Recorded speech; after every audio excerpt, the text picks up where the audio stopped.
لوگوں کو علم ہو جائے گا اور حالات حاضرہ پر نہ بات چیت کی جائے؟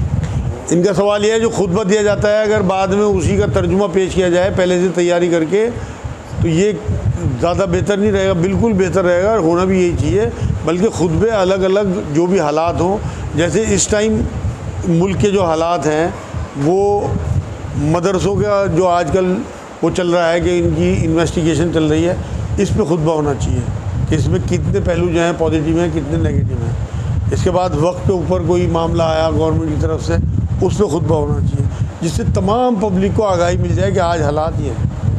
آپ کچھ پوچھ رہے تھے بھائی؟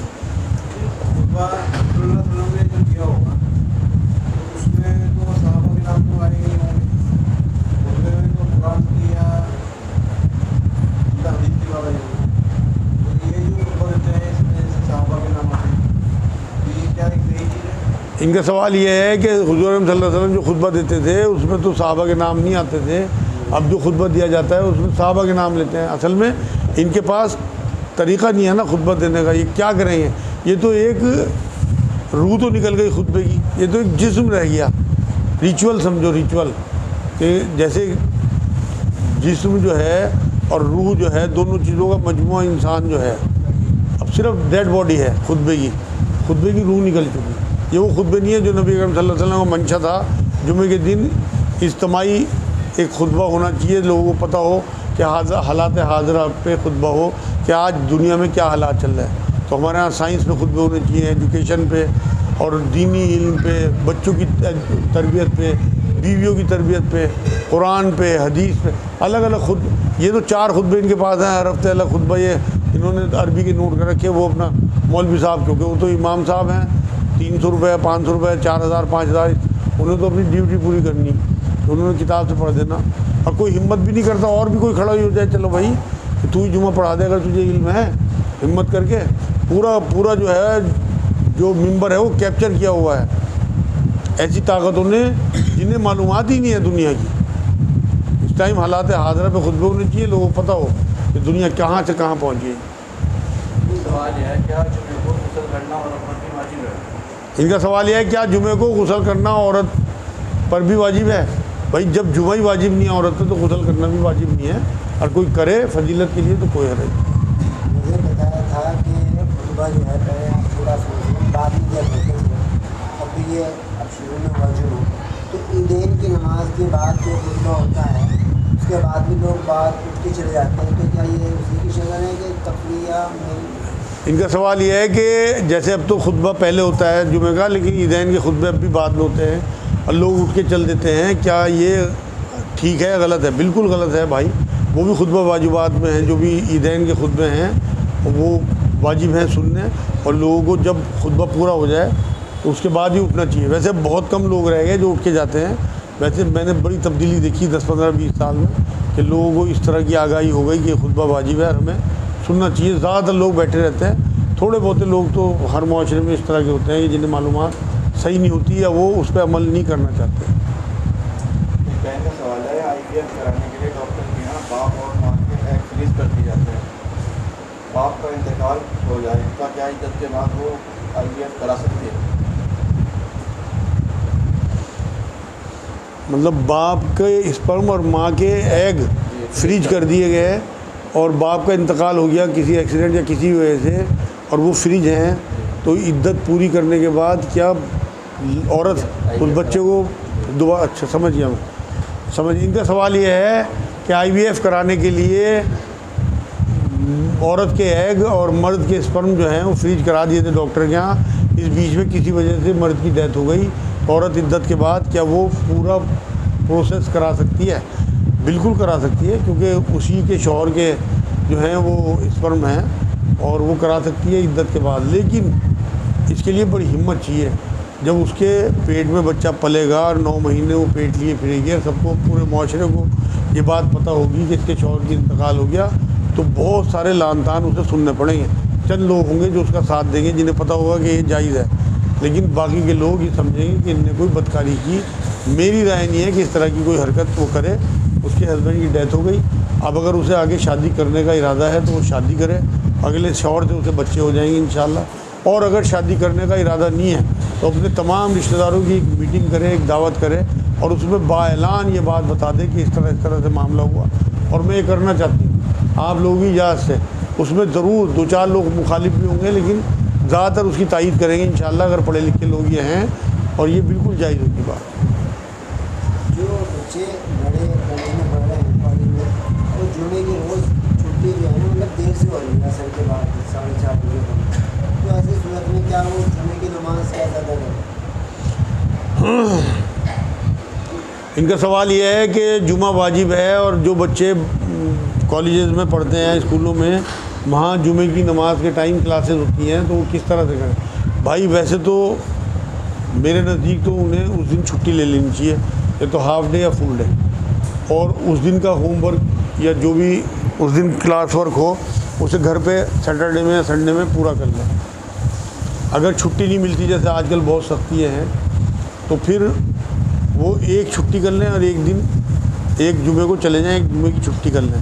کیونکہ 3-4 جمعے جان بوجھ کے اگر انہوں نے چھوڑ دیے تو علماء دین یہ فرماتے ہیں کہ ان کا جو معاملہ ہے بڑے گناہوں میں گنا جائے گا اللہ کے ہاں.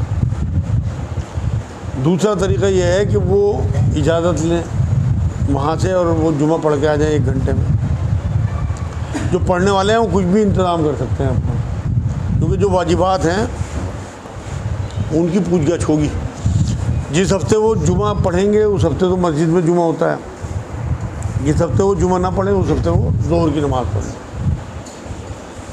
بچے پیشاب کر دیتے ہیں, اعتماد ہو جاتا ہے, کیا وہاں آپ دعا پڑھ سکتے ہیں؟ ان کا سوال یہ ہے, بستر پہ بچے پیشاب پوٹی کر دیتے ہیں, نیچے گدوں تک پیشاب چلا جاتا ہے, اطلام بھی ہوتا ہے, گندگی لگی رہ جاتی ہے, پاک ہونے کے باوجود بھی وہ جو ہے گندگی تھوڑی بہت ہی جذب کر لیتے ہیں گدے, تو کیا وہاں پہ دعائیں پڑھ سکتے ہیں, جیسے پرانی دعائیں یاد ہوتی ہیں, یا بیٹھ کے قرآن پڑھ سکیں؟ بالکل بھائی, وہاں آپ اس چادر کو بدل دیں, موٹی چادر بچھا لیں, اس کے اوپر مصلی بچھا کے نماز بھی پڑھ سکتے ہیں.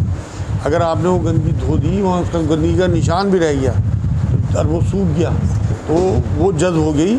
آپ دیکھو نا, آپ زمین پہ بچھا کے جا نماز جو ہے نماز پڑھ لیتے ہو, تو وہ تو پھر آپ کا بستر ہے, تو وہاں جو گندگی تھی وہ آپ نے دھو دی, بالکل نماز پڑھ سکتے ہیں, پوری اجازت ہے. اور چاہے آپ اس کے بارے میں فتویٰ بھی لے سکتے ہو, میرے نزدیک تو بالکل ٹھیک ہے.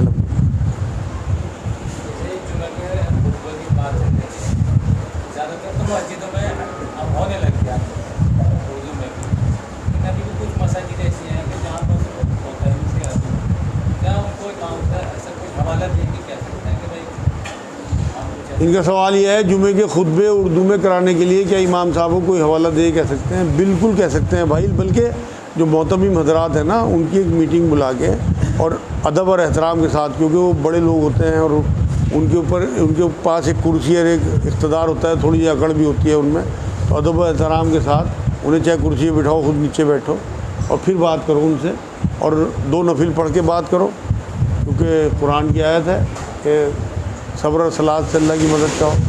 2 نفل پڑھ کے جاؤ کہ اللہ ان کا دل بدل دے, تو امید ہے اللہ انشاءاللہ ان کے دل میں ڈالے گا. جتنا بھی آپ کی کوشش ہوگی, آپ کی کوشش کا تو آپ کو ثواب مل گیا, چاہے وہ مانے یا نہ مانے.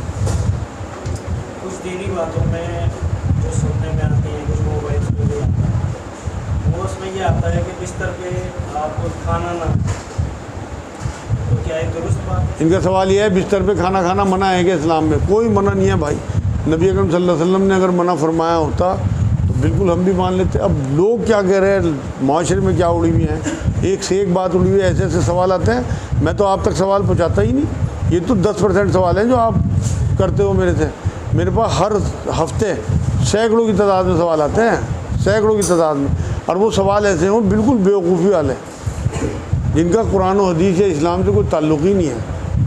کئی دن میں پڑھوا دوں گا آپ کو, کس طرح سے موبائل میں سب کو بھیج دوں گا جس طرح کے سوال آتے ہیں, تو آپ ہنسو گے کہ کیسے کیسے لوگوں کے دماغ میں باتیں آتی ہیں. ان کا سوال یہ ہے, کیا کچا گوشت یا کچا انڈا کھانا جائز ہے؟ بالکل, جو چیز پکی بھی جائز ہے وہ کچی بھی جائز ہے بھائی, بالکل کھا سکتے ہیں. کچھ علماء دین اس میں مکروہ کا فتویٰ دیتے ہیں, لیکن زیادہ تر کا قول یہی ہے کہ بالکل جائز ہے. یا پھر نبی نے منع فرمایا ہوتا, کوئی نبی کی اس میں ہمیں ٹیچنگ نہیں ملتی کہ حضور نے منع فرمایا. ایک باپ کے 2 بچہ ہیں اور اپنے ٹائم میں اس نے پراپرٹی سے ان کے دونوں بچوں کے نام کر دی,